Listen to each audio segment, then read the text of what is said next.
ya les he contado que no soy dado a las mascotas, ya he hablado de eso.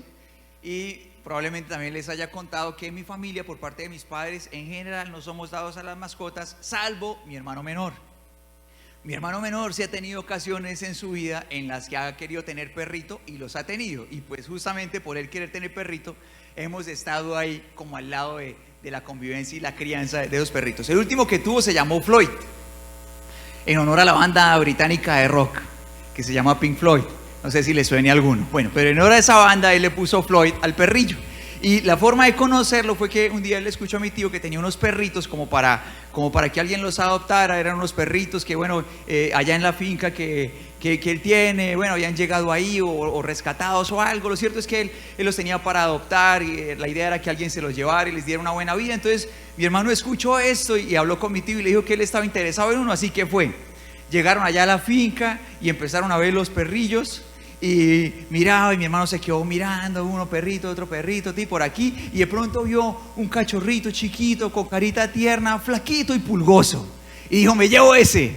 Se llevó al más feo. Y entonces, pero por los achaques, la verdad que Floydcito era bonito, pero en ese momento, pues la verdad no daba como ganas de llevárselo, pero él se lo llevó. Y bueno, entonces en ese momento no se lo llevó inmediatamente, sino que mi tío le dijo: yo se lo entrego castrado. Entonces bueno, hicieron ahí su cirugía y toda la cuestión. Así que después de la cirugía, pues el perrito se puso más achacoso. O sea, no llegó tan flaco como él lo vio, llegó más flaco todavía, lleno de pulgas. Llegó, bueno, y empezó el proceso de desparasitarlo, de empezar a darle comer, de cuidarlo, empezar a que subiera de peso. Mi hermano dice que cuando él salía con ese perro, la gente tendría que pensar: qué mal dueño, qué mal amo, cómo tiene ese perro de acá abajo. Salía con ese perro, todo en su puro esqueletico, su puro huesito, salía el Floydcillo. Pero día a día pues iba mejorando, hasta que poco a poco, bueno, ya fue dejando de ser un cachorrito, empezó a entrar como en su edad adulta y ya, pues ya era un perrito pues bonito, se puso bonito, su pelito bonito, era un perrito, ya falleció Floydcito, ya murió. Pero bueno, el Floydcito era un perrito que parecía como él era un criollito súper criollo, pero era como que en sus genes, como que predominaba mucho como físicamente ese tipo de perro que es como de carreras, que es como que más gruesito de acá, más delgadito de atrás, y era muy rápido, él corría muy rápido. Y bueno, él llegó a la casa, poco a poco empezó a sentirse parte de la familia. Yo pues ya en ese momento ya estaba casado, pero de todas formas pues como que pues yo, al ser cercano siempre a la familia, a la casa de mis papás, entonces como que el perrito me tenía también mucho cariño a mí, se volvió muy amigo de todos el perrito. Y un día mi hermano fue a hacer ejercicio al Parque de las Mariposas, que es un parque que queda allí entre el barrio Bicentenario y Las Colinas. ¿Alguien lo conoce? ¿Sí? Bueno, listo. Allá estaba haciendo ejercicio, entonces se fue a hacer allá hay como unas barritas y estaba haciendo como fondos y eso.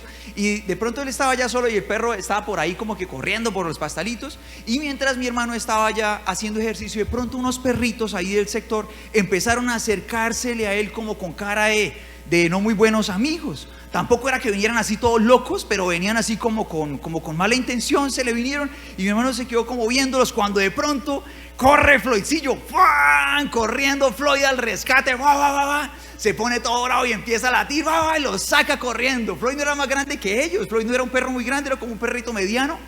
Pero cuando hubo ocasiones, aparte de esa, como un par más, en las que él sintió como que había una amenaza hacia su amo, se ponía muy enojado. O sea, realmente como que uno sentía que el perrito, sin necesidad de ser más grande que los demás, como que él estaba dispuesto a dar la vida por su amo, y se le metió a tres el perro y lo sacó corriendo y todo. Mi hermano llegó a la casa y empezó a contarme, porque cuando Floydcillo llegó cachorrito, pues era un perrito al que allá en la finca seguramente los otros pues como que le andaban duro, los perros más grandes, y pues pobrecito, pero ya ahora se había hecho grande, y ahora perrito, después de haber llegado tan malherido, al ser alimentado y cuidado, se convirtió en un perrito protector.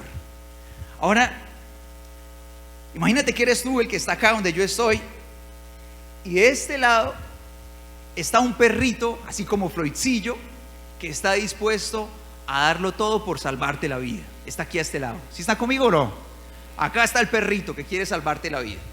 Y de este lado hay un lobo salvaje que te ve como una amenaza y quiere matarte.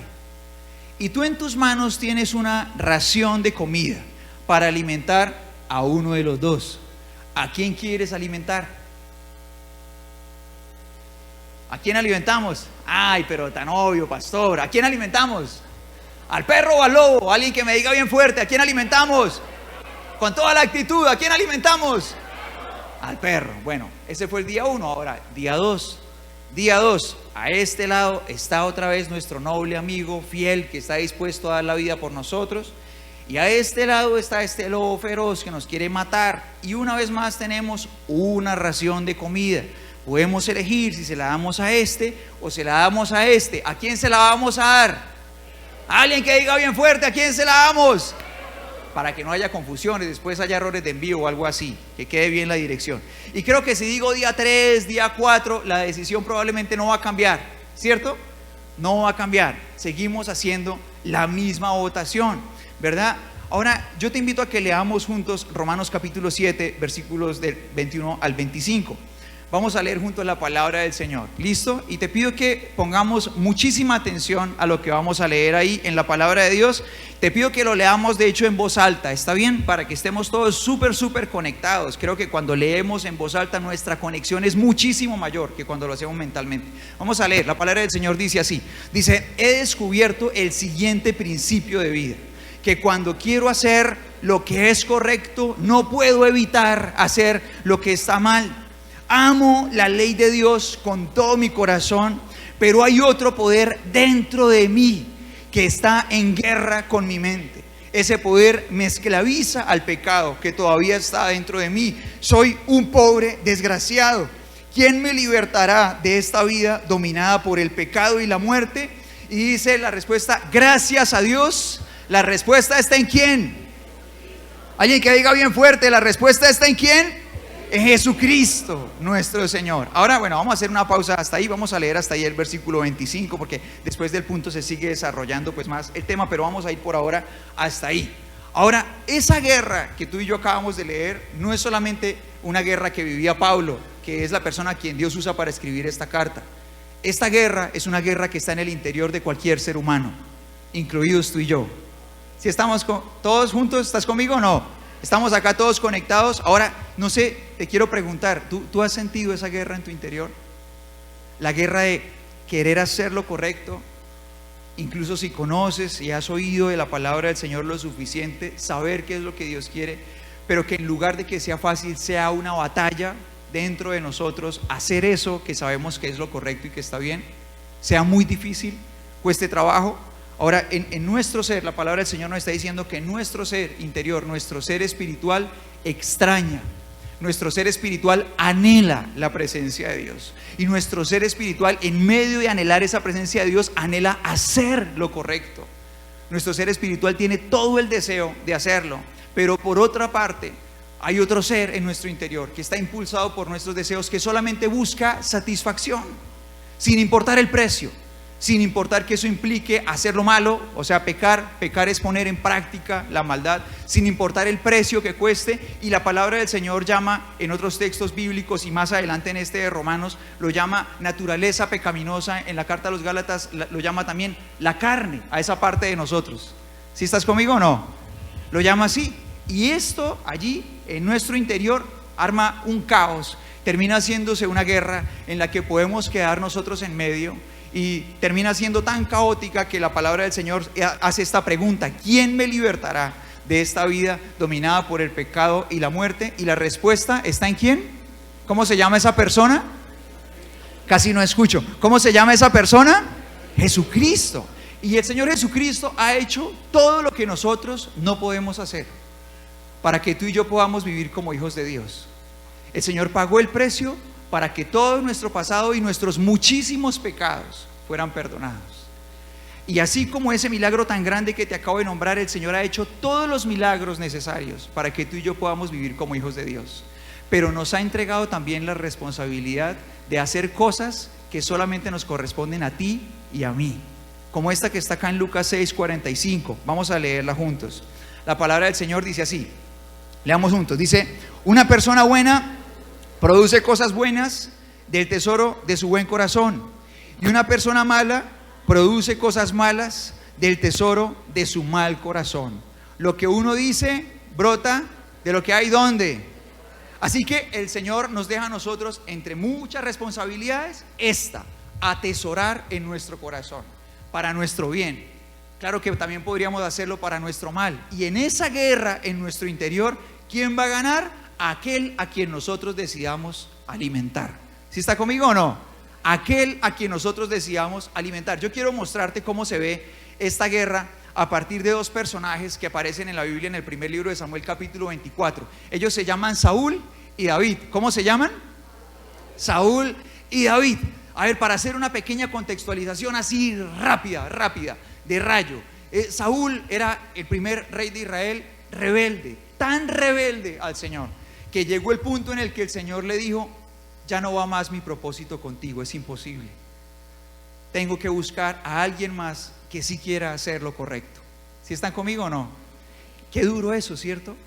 Qué duro saber que Dios tiene los mejores propósitos para la vida de uno, que Dios podría soñar con uno y que es uno mismo el único que puede encargarse, porque ni siquiera el diablo podría hacerlo, que es solamente uno mismo el que podría encargarse de descalificarse para vivir los propósitos de Dios. Increíble, ¿cierto? Esto le pasó a Saúl. Ahora el Señor tuvo que buscar a alguien más. ¿Y quién era ese alguien? Un adolescente. ¿Cómo se llamaba? David. Se llamaba David. Resultó que Saúl supo que el elegido era David, y en lugar de él empezar a verse a sí mismo, lo que hace es sentir una profunda envidia hacia David, que lo lleva a perseguirlo para matarlo. Se empieza una persecución feroz. O sea, no era ni siquiera uno contra uno, él era el rey, así que él movilizaba los mejores hombres para perseguir a David. David ya no era un adolescente. Siendo adolescente, él recibió ese llamado para ser rey. Era pastor, se convirtió en soldado, un buen militar, se convirtió en general. Ahora hombres lo seguían mientras él huía solamente. Él no había hecho nada malo, solo huía. Y mientras él estaba escapando, sucede esto. Ahora sí vamos a leer este momento que nos muestra la palabra de Dios y cómo estas dos personas enfrentan esta guerra en su corazón. Vamos a leer juntos. La palabra del Señor dice así: después de que Saúl regresó de pelear contra los filisteos, se le informó que David había ido al desierto de Engadi. Entonces Saúl escogió 3,000 soldados selectos de todo Israel y fue en busca de David y de sus hombres cerca de los peñascos de las cabras salvajes. En el lugar donde el camino pasaba por los rediles, Saúl entró a una cueva para hacer sus necesidades, pero resultó que David y sus hombres estaban escondidos más adentro, en la misma cueva. ¿Cuáles necesidades necesitaba hacer Saúl? ¿Qué necesitaba? Bueno, aquí muy técnicos, necesidades fisiológicas. Otro más de pronto más corriente diría hacer del 2. Y si nos pusiéramos más preescolar, hacer popó. Creo que es uno de los momentos más vulnerables en la vida de un ser humano. Uno queda absolutamente indefenso. O sea, imagínese usted, uno va a hacer popó y se sienta. Trin, pantalones abajo, ha tocado hacer los pantalones, ¿no? Trin, pero a él le tocaba subirse la túnica. Tran, se sienta a hacer popó. No sé si a alguno le haya pasado alguna vez que se sienta en el baño y se le olvidó echar seguro en la puerta. ¿Verdad? Y de pronto alguien por confusión abrió la puerta y ¿qué hace uno? Uy, con el pie, con la mano, con el palo, lo que pueda, tranque allá, no puede parar. No se puede parar, uno queda indefenso, ¿cierto que sí? Uno queda absolutamente desarmado. Ahora a Saúl no le iban a abrir la puerta. Saúl tenía al mejor soldado de Israel detrás de él y a todos sus hombres armados. Ahora imagínese usted, esta era la situación. Ahora tenemos en este punto a estos dos hombres reunidos en esta cueva y sigue diciendo la palabra del Señor. Leamos lo que dice el versículo 4. Dice: ahora es tu oportunidad. Los hombres le susurraron a David: hoy el Señor te dice, te aseguro que pondré a tu enemigo en tu poder para que hagas con él lo que desees. ¿Sí le había mandado decir el Señor eso a David? Si tú y yo conocemos y estudiamos a fondo este texto, te darás cuenta de que no. Así como hay gente que se le acerca a uno a decirle que Dios le mandó decir y Dios no le mandó decir nada. ¿Sí está conmigo o no? ¿Cómo hacer para que no lo engañen a uno? Conocer la palabra de Dios. Conocer la palabra de Dios. Ahora entonces David se le acercó sigilosamente y cortó un pedazo del borde del manto de Saúl. Dice: pero cuando Dice, pero comenzó a remorderle la conciencia por haber cortado el manto de Saúl y les dijo a sus hombres: que el Señor me libre de hacer tal cosa a mi señor el rey. Lee conmigo, por favor. Dice, no debo atacar al ungido del Señor, porque el Señor mismo lo ha elegido. Entonces David contuvo a sus hombres y no les permitió que mataran a Saúl. Y tú y yo tenemos acá estos dos hombres con esta batalla feroz en sus corazones, en su interior. Aquí tú y yo tenemos a dos personas que han dicho creer en Dios.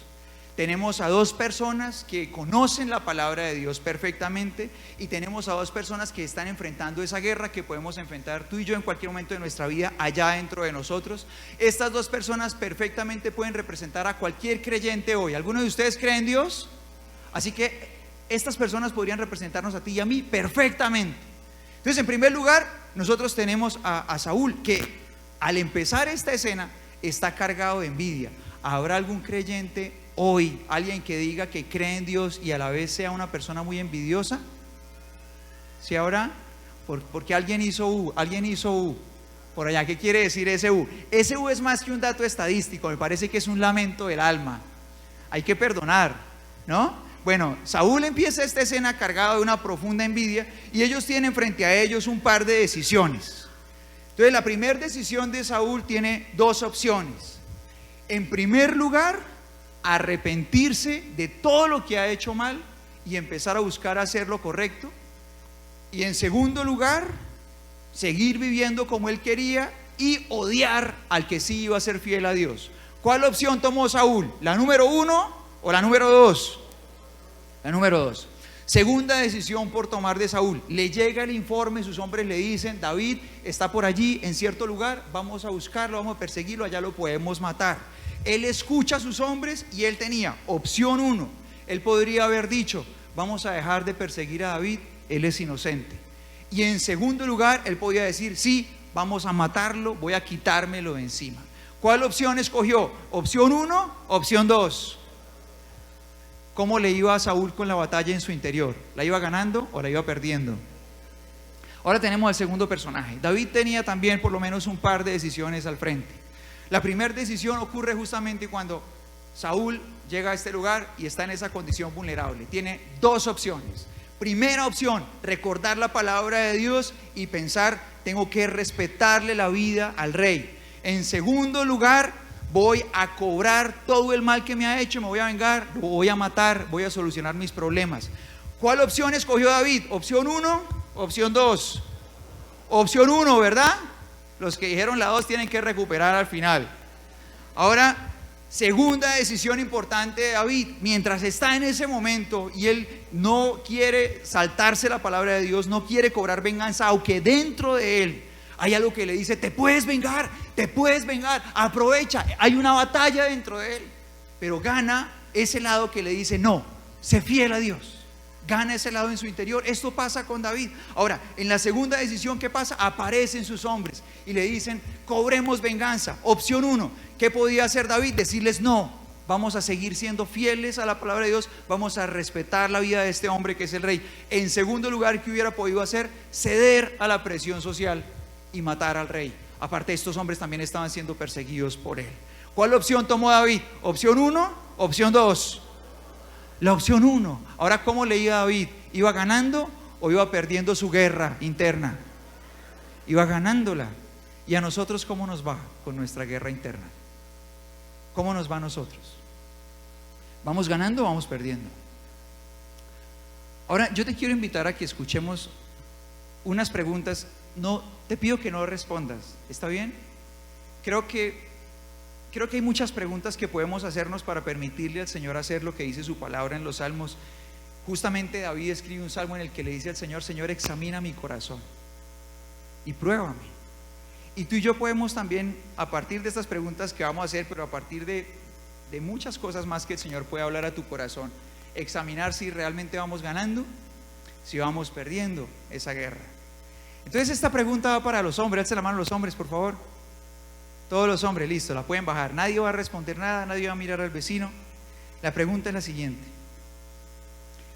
si tuvieras una hija, hay algunos que la tienen, pero vamos a imaginar todos. si tuvieras una hija a la que amas profundamente y esa hija se va a casar, ¿te sentirías en paz de que se casara con un hombre exactamente como tú? Es decir, un hombre que la trate a ella como tú tratas a tu esposa. ¿Te sentirías en paz de que ese hombre sea tan fiel a tu hija como tú le eres fiel a tu esposa? ¿Te sentirías en paz de que él tenga el mismo nivel de sinceridad para ella que tú tienes para tu esposa? Que él le diga tantas verdades a tu hija como tú se las dices a tu esposa. Que le sirva, que este hombre le sirva a tu hija de la misma forma en que tú le sirves a tu esposa. O sea, que si ella necesita algo, este hombre lo haga por ella de la misma forma, con la misma actitud en que tú haces las cosas para tu esposa. ¿Te sentirías en paz? Y sin responder nada, solamente pensemos en nuestro corazón. Ahora es el turno de las chicas. Si tuvieras un hijo al que amas, las chicas también pueden levantar la mano. ¿Cuántas chicas hay acá? Levanten la mano, por favor, para que no digan los hombres, nosotros sí nos pusieron a levantar la mano, la puedes bajar.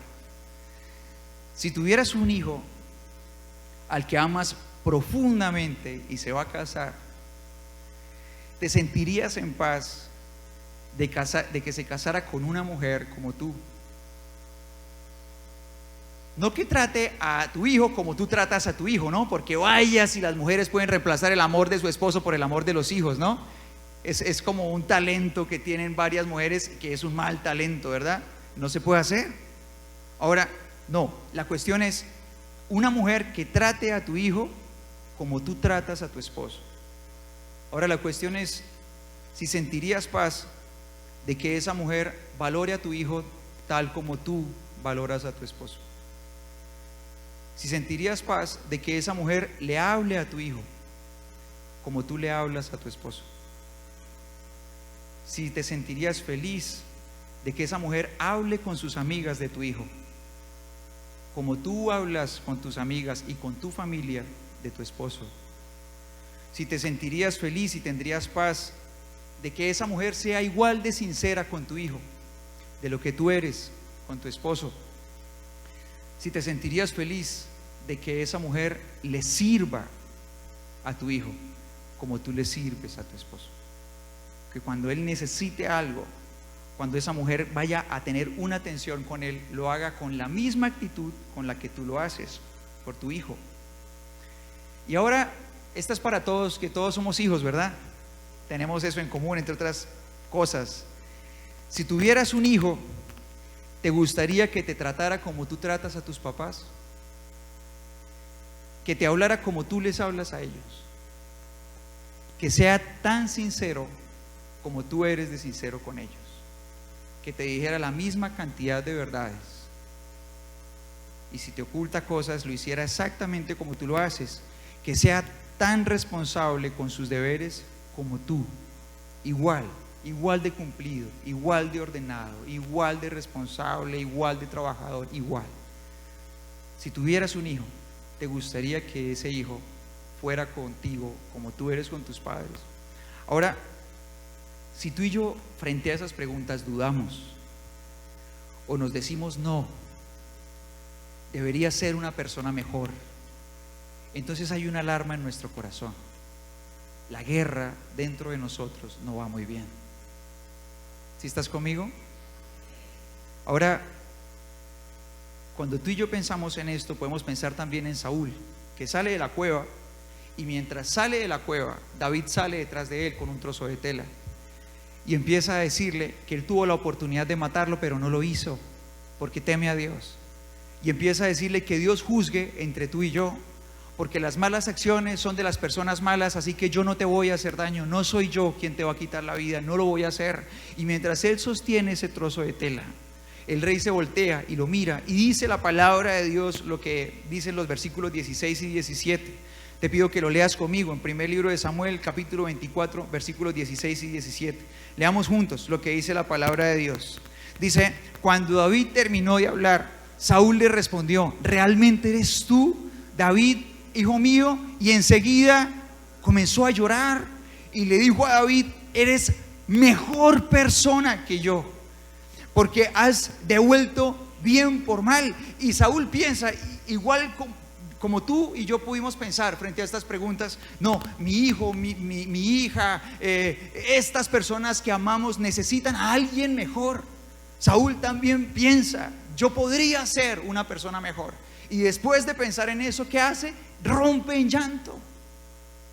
Empieza a sentir un profundo remordimiento porque se ha convertido en una persona que no quiso ser, porque ha perdido una batalla y ha hecho muchísimo daño, y llora mientras ve a un hombre bueno que le refleja a Dios. Y tal vez ve en ese joven, que es varios años menor que él, a alguien que él hubiera querido ser, pero no lo es. Y mientras llora siente un profundo remordimiento, pero el remordimiento no puede cambiar las cosas. 2 capítulos después, Saúl está persiguiendo a David para matarlo otra vez. ¿Sí están conmigo o no?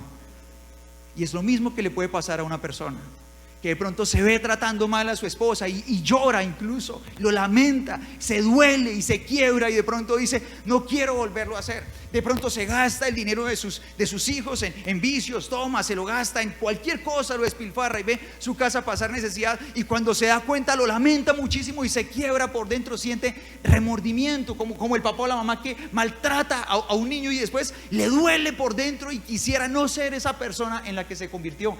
Pero el remordimiento no cambia gente. De la misma manera en que se siente el remordimiento, una persona puede reincidir en esos hechos cuando haya ocasión. No tarda un montón de tiempo. Saúl llora, 2 capítulos después en la Biblia está Saúl persiguiendo a David de nuevo. Y es como si Saúl no pudiera darse cuenta de que no es por sus propios medios, aunque el Señor le ha hablado muchas veces. Saúl no puede darse cuenta de que el que hace la diferencia entre el resultado de la vida de los dos no son los esfuerzos de David, es la presencia de Dios.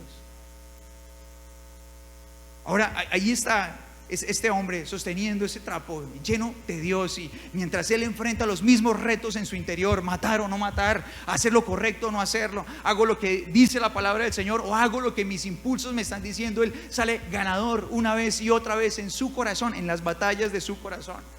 David carga la presencia de Dios que hace la diferencia dentro de él. Ahora mira que nosotros muchas veces parecemos niños que entran a una juguetería. ¿Cómo es un niño cuando entra a una juguetería?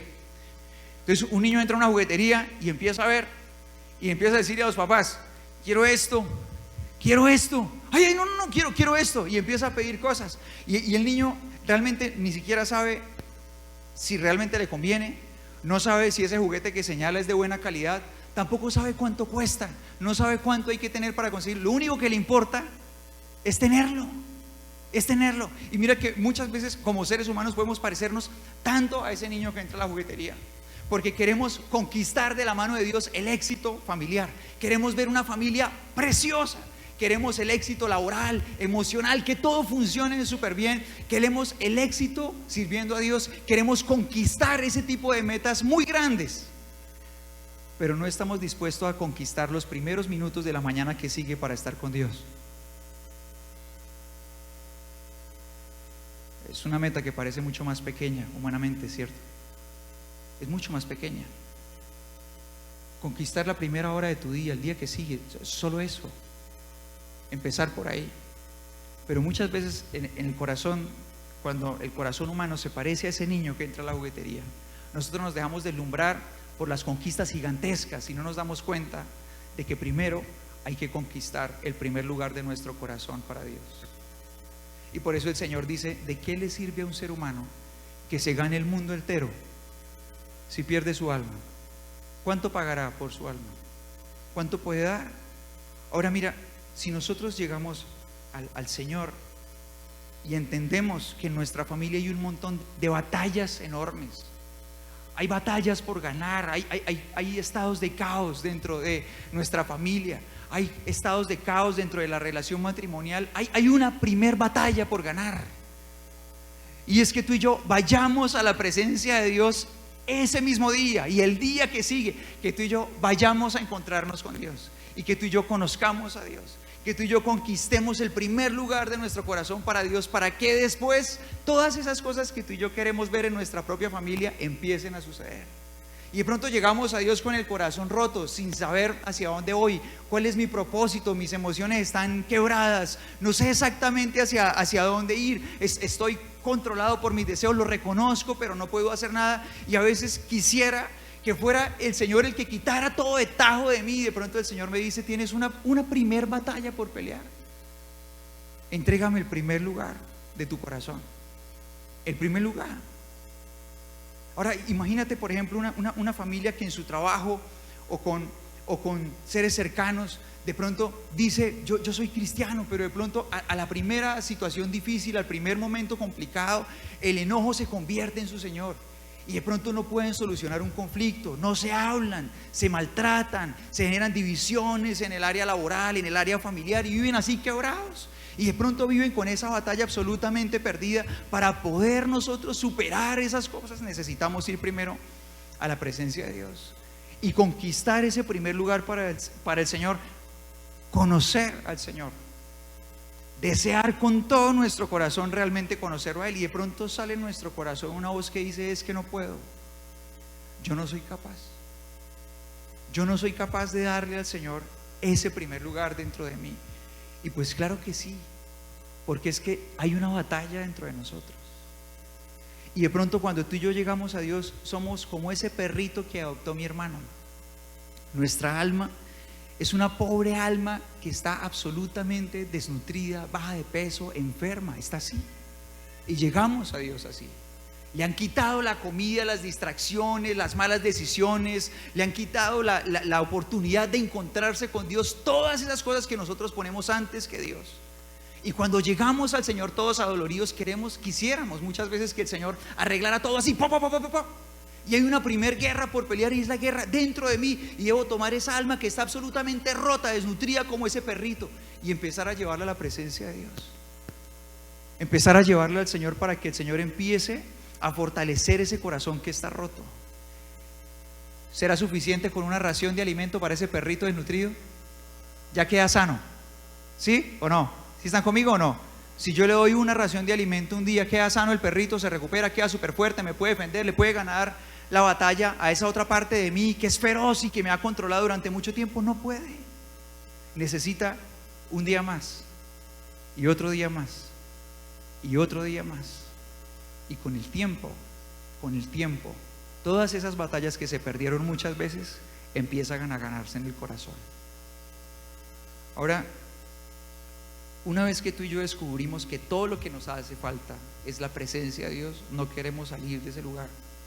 Sabemos que necesitamos estar ahí. Y la palabra del Señor nos enseña a nosotros cómo tú y yo podemos hacerlo, pero es nuestra decisión cada día tomar esa ración de alimento y entregársela a esa parte de nosotros que realmente la necesita.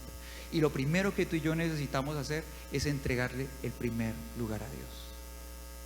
Ahora, la palabra del Señor nos dice otras cosas que tú y yo necesitamos hacer para poder empezar a ver cómo nuestra alma empieza a ser alimentada y ser fortalecida, y quisiera decírtelas a toda velocidad. Tengo 3 principios acá para alimentar nuestro corazón que me gustaría decirte antes de terminar. ¿Alguien los quiere escuchar? Listo, vamos a compartirlos muy rápido. ¿Está bien? El primero tiene que ver con las influencias que recibimos, y vamos a leer Lucas 11:34 al 36. Y yo te voy a pedir que leamos lo que dice la palabra de Dios. Dice: tus ojos son la lámpara de tu cuerpo. Leámoslo juntos. Dice: tus ojos son la lámpara de tu cuerpo. Si tus ojos son buenos, todo tu ser disfrutará de la luz, pero si son malos, todo tu ser estará en la oscuridad. Asegúrate de que la luz que crees tener no sea oscuridad. Y mira esto tan importante: todo contenido que nosotros aceptamos consumir se convierte en alimento para bien nuestro o para nuestro mal. Ahora yo quiero, para que podamos entenderlo mucho mejor, quiero citar una frase de Hipócrates, que es pues una de esas figuras súper representativas en la historia de la medicina. De hecho es considerado el padre de la medicina occidental. Y la frase de Hipócrates es esta. Dice: ¿están todos conmigo? Dice: antes de sanar a alguien, pregúntale si está dispuesto a renunciar a aquello que le enferma. Voy a leerlo otra vez. Antes de sanar a alguien, pregúntale si está dispuesto a renunciar a aquello que le enferma. Y esto es muy importante en la guerra del corazón, porque muchas veces uno como ser humano llega a Dios y quiere que Dios arregle toda su vida, pero seguir viviendo igual. ¿Están conmigo o no? O sea, llega la familia hecha un caos, así como hablábamos ahorita, destruida. Y llego y mi oración es: Señor, no, esas metas que van después, ¿no? Señor, arregla mi familia. Señor, arregla mi familia. Pero mientras tanto yo sigo viviendo exactamente igual. Yo sigo consumiendo exactamente lo mismo que consumo siempre. Sigo sosteniendo las mismas conversaciones, sigo yendo a entablar el mismo tipo de charlas con los mismos amigos que sé que no me hacen bien, pero yo me siento ahí porque ahí me siento bien. Yo sigo consumiendo el mismo tipo de contenido, música, lecturas, videos, contenido audiovisual, todo. Yo me sigo llenando de lo mismo, pero sana mi familia. Entonces la palabra del Señor dice: asegúrate de que la luz que crees tener no sea lo que realmente está llenando de oscuridad tu corazón. Entonces por eso esta frase me parece tan potente y quiero repetirla. Antes de sanar a alguien, pregúntale si está dispuesto a renunciar a aquello que le enferma. ¿Será que nosotros estamos dispuestos a renunciar a lo que nos enferma? Ojalá que sí.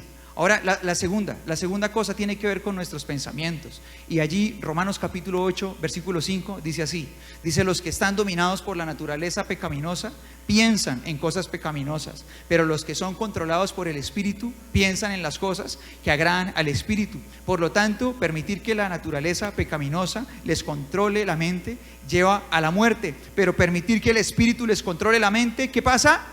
Lleva a la vida y a la paz. Todo pecado, antes de convertirse en una acción que nosotros decidimos llevar a cabo, es un pensamiento.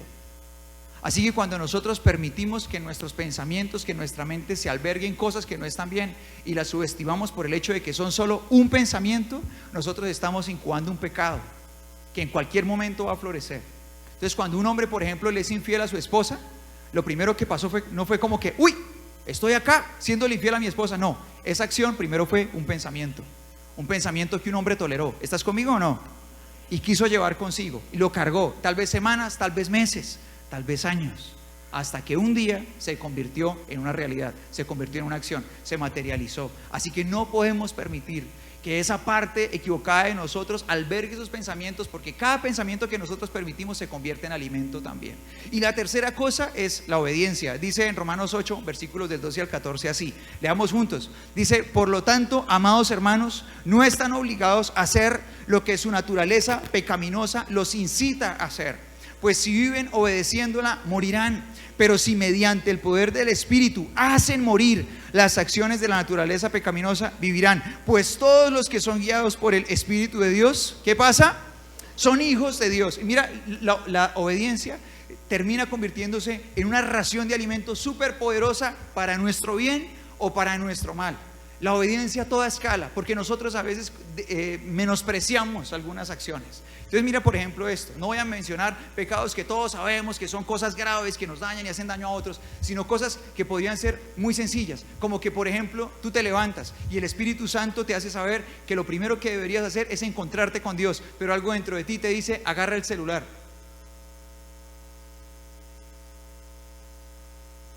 Tomamos una decisión.